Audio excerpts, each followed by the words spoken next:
notable and important Native American warrior, women of the 19th century. When it comes to Native American history, not a lot is known about women and their roles as warriors and tribe leaders. When we talk about famous Native American women, your first thoughts are probably of Pocahontas or The reality is that these women are only famous from the perspective and the stories of the people that were not native. Female Native American characters from the 19th century are usually depicted through their relationships with the settlers, and not through their individual experiences and achievements. This is partly so because most of the reports about the battles that took place on the new continent were made by European historians. The Europeans of that period considered war to be something that only involved men. That is probably why the female native warriors that participated in battles side by side with their men were rarely mentioned. Here are some of those courageous Native American warrior women from the 19th century. First up, Buffalo Calf Road Woman. Buffalo Calf Road Woman was a Northern Cheyenne woman warrior who became famous after saving her wounded brother. Her brother, Chief Comes in Sight, was shot during the Battle of the Rosebud 1876. When she saw him fall, she rode on the battlefield and rescued him. This brave act motivated the rest of the Cheyenne warriors to regroup and win the battle later that year. She fought along with her husband, Black Coyote, during the famous Battle of the Little Bighorn.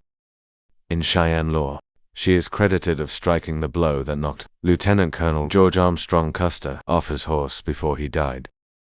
After the battle, Buffalo Calf Woman, her husband, Black Coyote, and their 2 children were captured and relocated, together with the other Northern Cheyennes, to the Southern Cheyenne Reservation in Indian Territory, present-day Oklahoma.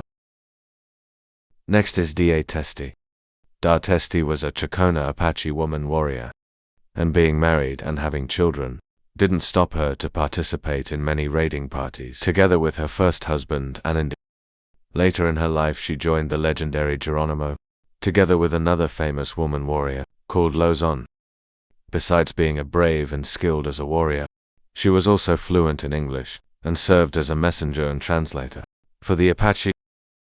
Dodos became a mediator between the U.S. cavalry, sometimes serving as their scout and Geronimo. She played an important role in his final surrender in 1886. Then there's the legendary Lozon was a famous warrior and prophet of the Chiricahua Apache. She was also the sister of an important chief called Victorio. She was born into the Chenan band during the 1840s. On one occasion, her brother, Victorio, described her importance during the battles. Lozon is my right hand, strong as a man, braver than most, and cunning in strategy. Lozon is a shield to her people. According to the legends and stories that surround her name, she was able to use her spiritual powers in battle. She called on the favor of the gods to learn the location and movement of the enemy.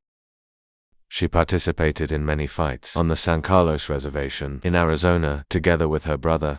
During those fights she helped many women and children to escape from the hands of the enemy and avoided capture herself. According to a warrior named Cakewakla, she was one of the more skillful of the Apache. She could ride, shoot, and fight like a man. And I think she had more ability in planning military strategy than Victorio did. Luzon was part of many battles.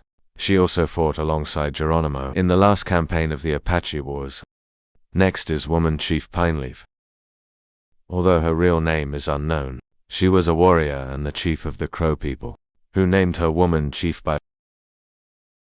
In some accounts it is said that she is probably the same person as Pineleaf.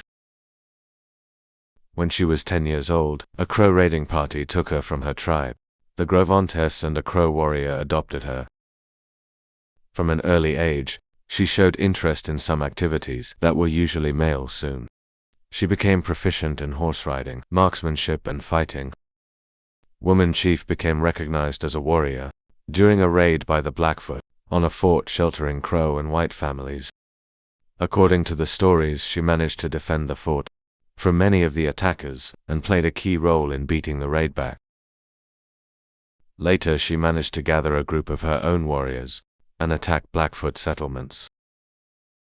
As a reward for her achievements, she was given a position in the Council of Chiefs under the name Bioshatash Woman Chief. She even managed to become third among the council's 160 lodges. Finally, there's Running Eagle. Running Eagle was a warrior woman from the Piegan tribe of the Blackfoot Nation. She was born as Pitamakan in southern Alberta, Canada, and her nickname was Brown Weasel Woman. She was known for many brave deeds. When she was a young girl hunting with her father, they were attacked by the asinine boy, and her father's horse was shot down. She rode back, took her father on her horse, and saved his life.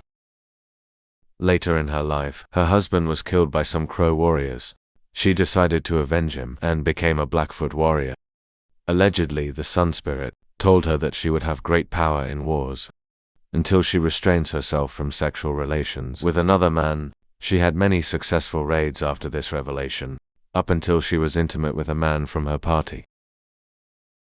Soon after that, she lost her power and ultimately her life.